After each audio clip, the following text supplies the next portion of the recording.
ओम देवी प्रपन्नाति हरे प्रसीद प्रसीद मातर जगतोऽखिलस्य प्रसीद विश्वेश्वरि पाहि विश्वं त्वमेश्वरी देवी चराचरस्य शरणागत दीनार्थ परित्राण परायणे सर्वस्यार्थ हरे देवी नारायणी नमोस्तुते।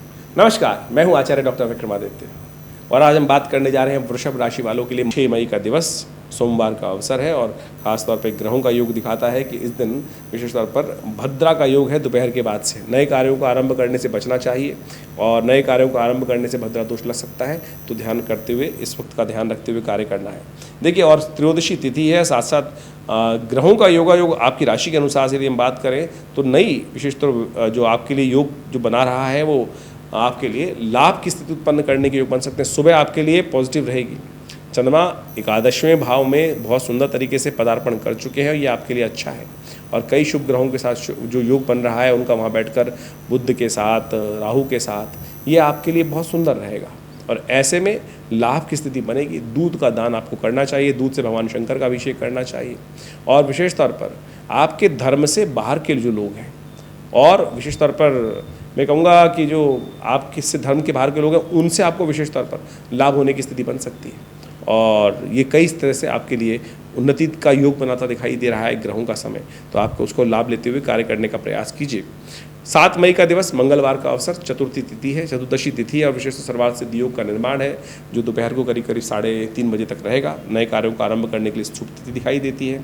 मंगलवार का अवसर है और सुंदर तरीके से इस समय का आपको लाभ लेने का प्रयास करना चाहिए, लेकिन ध्यान रखिएगा थोड़ी एंजाइटी बढ़ती दिखाई देगी, थोड़े खर्चे ज़्यादा होते दिखाई देंगे, तो धर्मयुक्त कार्य करें, हनुमान जी का स्तवन करें। थोड़ा सा चंद्रमा जो है सूर्य के साथ जाकर जहाँ बैठ गए हैं 12वें भाव में, वो नुकसान करने के योग बना रहे हैं। ऐसे में थोड़ी हिम्मत चाहिए होगी पॉजिटिव स्थिति में कार्य करने के लिए। सुंदर तरीके से मंगलवार का अवसर है और हमारे आश्रम में हमने इस ग्रह योग को देखते हुए हनुमान चालीसा का सुंदरकांड का पाठ रखा है। आप सब उसमें सम्मिलित हो सकते हैं। जो शाम को कार्यक्रम रहेगा विवेकानंद योग आश्रम दिल्ली में ये कार्यक्रम चलेगा। सुंदरकांड का पाठ है, समामनी का भोग है, हनुमान जी को चूल्हा चढ़ाकर अपने ग्रह का उपचार करने की ज़रूरत है। आपकी राशि के अनुसार से जो ग्रहों का योग बन रहा है उसको समझते हुए कार्य करना चाहिए आपको। 8 मई का अवसर बुधवार का योग, अमावस्या तिथि है और साथ साथ बृहस्पति इस दिन अस्त होने जा रहे हैं। अमावस्या तिथि में अभी जो बृहस्पति बदले थे वो अस्त होने के योग बना रहे हैं, तो उम्मीद जगाकर बृहस्पति थोड़े से ठंडे पड़ जाएंगे। ऐसे में आप थोड़े हतोत्साहित हो सकते हैं। जो नई उम्मीद लगी थी कि कुछ ना कुछ पॉजिटिव हो रहा है, आने वाले आपको 15-20 दिन ऐसे लगेंगे, कुछ हुआ ही नहीं। उम्मीद जागी और फिर सब कुछ बैठ गया, दिन वैसे के वैसे आ गए। बहुत थोड़े अल्पकाल के लिए है, लेकिन ध्यान रख लेंगे तो बहुत सुंदर होगा। बहुत जल्दी जून में ये उदय हो जाएंगे दोबारा, लेकिन जो अस्त हुए हैं तो समझिएगा कि बिल्कुल गाड़ी स्टार्ट होकर चल के बड़ी उम्मीद जगाकर फिर बैठ गई है, ऐसी स्थिति बन सकती है। तो ऐसे में कुछ खास उपाय करने की ज़रूरत है। पीली चीज़ों का दान, गौ सेवा, गाय को चने का डालना, पीला केसर का तिलक लगाना, ये सब उपाय बहुत ज़रूरी रहेंगे। हो सके तो अपने पितरों के निमित्त भी कुछ दान पुण्य करना आपके लिए बहुत ज़रूरी है। ध्यान रखिएगा, ये अच्छा रहेगा। आप करेंगे तो बहुत सुंदर योग बनेंगे। थोड़ा खर्चे बढ़ने के योग दिखाई देते हैं, ध्यान रखते हुए कार्य करें। 9 मई का अवसर प्रतिपदा है, वैशाख शुक्ल पक्ष आरंभ हो रहा है। चंद्र दर्शन इस दिन रहेंगे, द्वितीय क्षय है, तो शाम को चंद्रमा का दर्शन कर कर आप अपने ग्रहों को जगाने का कार्य कर सकते हैं, क्योंकि अमावस्या के बाद चंद्रमा पूर्ण रूप से अस्त होते हुए चंद्रमा फिर दोबारा उदय होंगे शाम को, और ये आपके लिए नई उम्मीद जगाने के योग बनाएंगे। लेकिन ध्यान रखिएगा द्वितीय तिथि क्षय हो गई है, तो नए मुहूर्त के लिए दिन अच्छा नहीं दिखाई देता।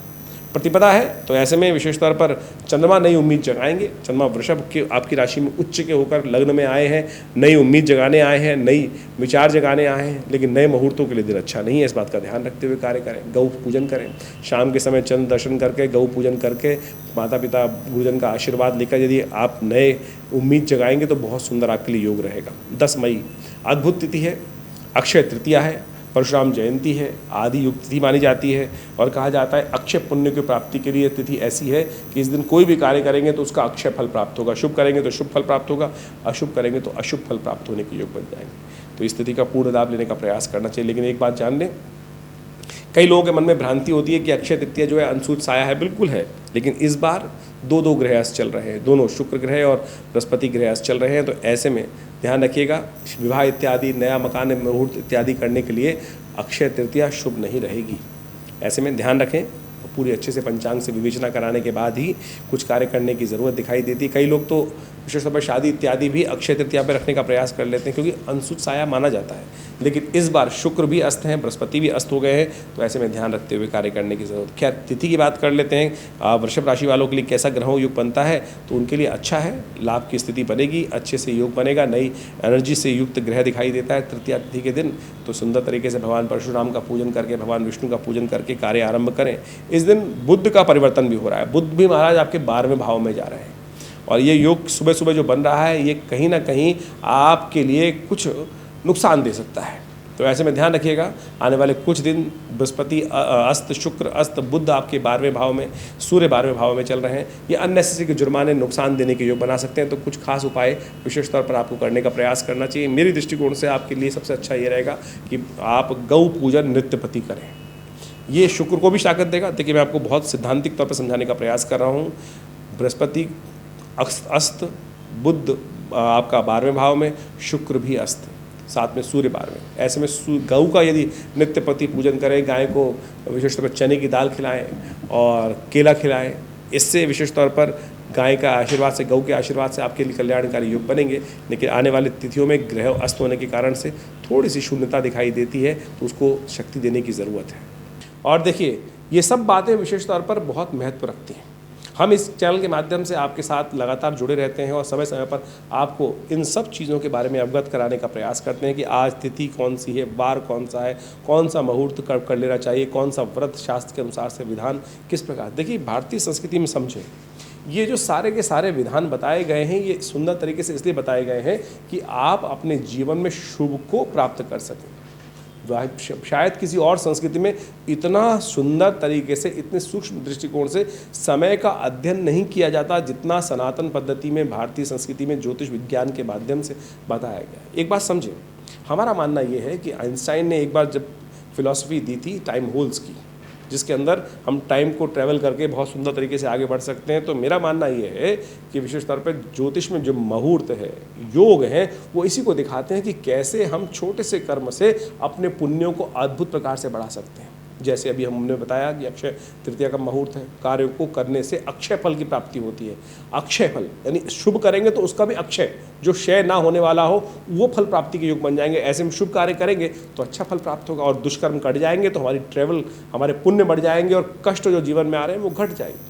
तो इन सब सिद्धांतों को हमें समझने का प्रयास करना चाहिए और सुंदर तरीके से अपने जीवन में लाभ लेने का प्रयास करना चाहिए। हमने विवेकानंद योगाश्रम, जो हमारे पिता आचार्य श्री केशव देव जी महाराज ने इस्टेब्लिश किया, और यहाँ भारत की विभिन्न पद्धतियों पे हम कार्य करते हैं। यज्ञ विज्ञान, मंत्र विज्ञान, आयुर्वेद, योग, प्राकृतिक चिकित्सा और बहुत सारे स्वर विज्ञान इत्यादि, मंत्र, कुंडलनी जागरण इत्यादि। और इस सब संबंध में बहुत अच्छे से शोध करके बहुत सारे विज्ञानों के संबंध पुस्तकों का लेखन हुआ, बहुत सारे शास्त्र इत्यादि को हमने अध्ययन करके उनके संविधान को बहुत सुंदर तरीके से, बहुत ईजी लेवल में लोगों के समक्ष उपस्थित करने का प्रयास किया। और हर रविवार को इस सब संबंध में एक हम वर्कशॉप भी लगाते हैं, जो सुबह 8 बजे से लेकर करीब करीब 10 साढ़े 10 बजे तक का एक कार्यक्रम रहता है। उसमें हम यज्ञ भी कराते हैं लोगों से।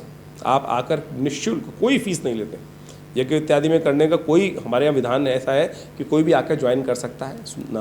पवित्र वस्त्र धारण करके, स्नान इत्यादि करके हर रविवार को आप आएँ, उस यज्ञ में बैठें। यज्ञ भारतीय संस्कृति की अद्भुत कृति है। कहा गया यज्ञो वही श्रेष्ठतमं कर्म, और यज्ञ आप स्वयं कर कर भगवान परमात्मा का ध्यान कर सकते। बहुत सारे लोगों को भ्रांति रहती है कि यज्ञ सनातन नहीं, आर्य समाज का है। आर्य समाज कहाँ से निकला? सनातन से तो निकला। कोई फर्क नहीं है, ये तो विचार ऋषियों के, लोगों के विचार है जिन्होंने इसको बाइफिकेशन कर दिया। सब एक ही तो है। और सनातन पद्धति में तो यज्ञ का इतना वर्णन है, यदि यजुर्वेद आप उठा के देखें तो उसमें तो सहस्त्रों लाखों यज्ञों का वर्णन आता है, और सब मूर्ति पूजक उपासक। हम वास्तविक तौर पर समझें कि मूर्ति पूजा या निराकार ब्रह्म की उपासना कोई अलग थोड़ी है।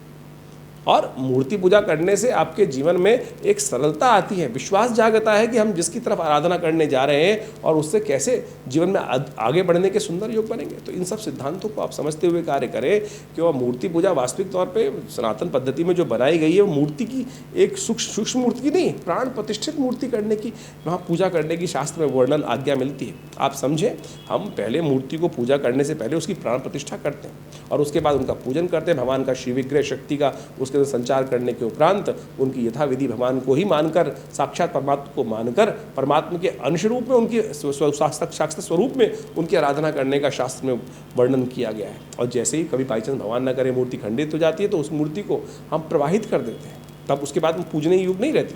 तो हम ये सोचें कि हम कहीं ना कहीं भ्रांति में फंस जाते हैं कि मूर्ति पूजक किसी रूप में, वो वास्तविक तौर पर परमात्मा के अंश, परमात्मा को एक स्वरूप देकर एकेश्वरवाद का प्रतीक, साक्षात हमारे संस्कृति में जो विधान बताया गया उसको ही प्रतीक माना जाता है। और ये आपके ग्रहों के दोषों को ठीक करने में जो ज्योतिष ने बहुत सुंदर तरीके से अध्यात्म के साथ इन सब मुहूर्तों को उपयोग करते हुए इन पूजा पद्धति, कर्मकांड के सिद्धांतों को विकसित किया है, ये बड़े अद्भुत हैं, वैज्ञानिक हैं। जैसा हमने कहा कि इस मुहूर्त जो होते हैं ना, एक छोटा सा कर्म कर कर जो हम जीवन में कष्ट भोगते हैं, किस लिए भोगते हैं? क्योंकि हमारे द्वारा किए गए पता नहीं पुनर्जन्म में, किस जन्म में कोई कष्ट, कोई अपराध किया गया, कोई दुष्कर्म किया गया, उसी का तो भोग हमारे जीवन में प्राप्त होता है। कोई शुभ करेंगे तो शुभ भोग प्राप्त होगा, अशुभ कर्म हुआ तो अशुभ भोग प्राप्त होता है। अब उस भोग को हम शुभ कर्म कर कर, अशुभ भोग को शुभ कर्म कर कर निस्तेज भी कर सकते हैं। और इसीलिए ये मुहूर्तों का वर्णन शास्त्र में होता है। यज्ञ इत्यादि कर्म जो है वो आपके जीवन में अद्भुत हैं, उन सब का लाभ हमें लेने का प्रयास करना चाहिए। हमने अद्भुत देखा, जीवन में कष्ट चल रहे हैं, किसी के मुकदमे चल रहे हैं, किसी के कष्ट चल रहे हैं, शत्रु परेशान कर रहे हैं, और ऐसे में जब अनेक प्रकार के यज्ञ जो शास्त्र में वर्णित है उनका सानिध्य लिया जाता है तो अद्भुत प्रकार से उसमें सफलता प्राप्त होती है। स्वास्थ्य में महामृत्युंजय मंत्र, मृत संजीवनी मंत्र, रोगान शेषान मंत्र, दुर्गा सप्तशती के जो मंत्र हैं वो अद्भुत कार्य करते हैं। हमने ऐसे कई केसेस देखे जिनके अंदर कई दवाइयाँ काम ही नहीं कर रही थी, और जब महामृत्युंजय इत्यादि का अनुष्ठान करके उनके लिए पूजा पद्धति अनुष्ठानित कार्य किए गए तो वो अद्भुत प्रकार से वो वही दवाइयाँ, औषधियाँ पुनः काम करना शुरू करती। तो आप समझें, आपके सिर्फ कर्मों का खेल है, और इन मंत्रों का सानिध्य लेकर, परमात्मा का सानिध्य लेकर हम अपने भाग्य को, सोए भाग्य को जगा सकते हैं, दुर्भाग्य को सौभाग्य में परिवर्तित कर सकते हैं। ये सिद्धांतिक बात है। तो इन सब विषयों को हम अध्यात्म के साथ जोड़ के कार्य करने का प्रयास करें। आज कई लोगों ने ज्योतिष को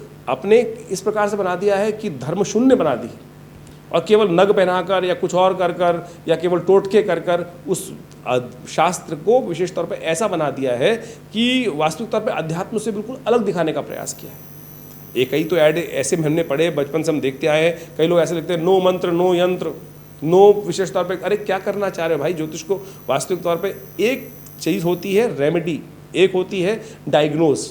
अब डायग्नोज आपने कर लिया ज्योतिष की गणनाओं को समझकर कि ये समस्या है, निदान कैसे करोगे?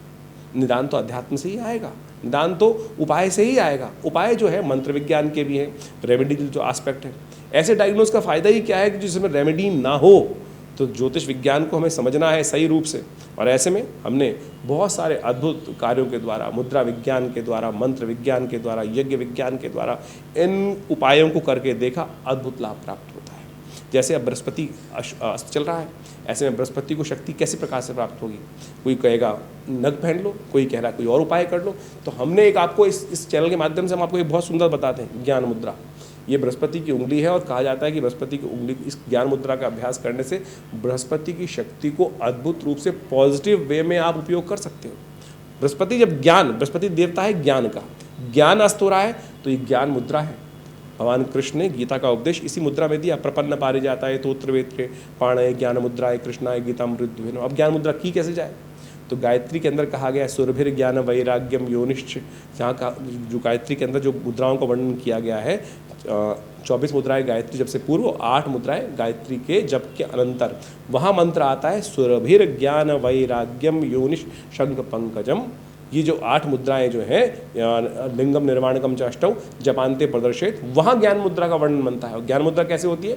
तर्जनी अंगुष्ठेन स्पर्शेत, तर्जनी को अंगुष्ठ के साथ स्पर्श करने से ज्ञान मुद्रा बन जाती है। तो इन दिनों बृहस्पति चल रहे हैं अस्त, बृहस्पति को ठीक करना चाहते हैं तो जो उपाय बताएं वो तो करें ही करें, लेकिन इसको ज्ञान करने का, ज्ञान मुद्रा का, चलते फिरते उठते बैठते ज्ञान मुद्रा का अभ्यास करने का प्रयास कीजिए। देखिएगा बृहस्पति को शक्ति प्राप्त होगी, और जो विचार, जो बुद्धि सोई है, अस्त है, उसमें नई शक्ति प्राप्त करने का योग बन जाएगा। यानी बाहर कॉस्मिक में वो रेजेस जो है वो थोड़ी नेगेटिव हो रही हैं। यदि ये ज्ञान मुद्रा अभ्यास कर लें तो सुंदर तरीके से बृहस्पति को शक्ति प्राप्त होगी, और साथ साथ आपके जीवन में कष्टों को दूर करने के योग बनेंगे।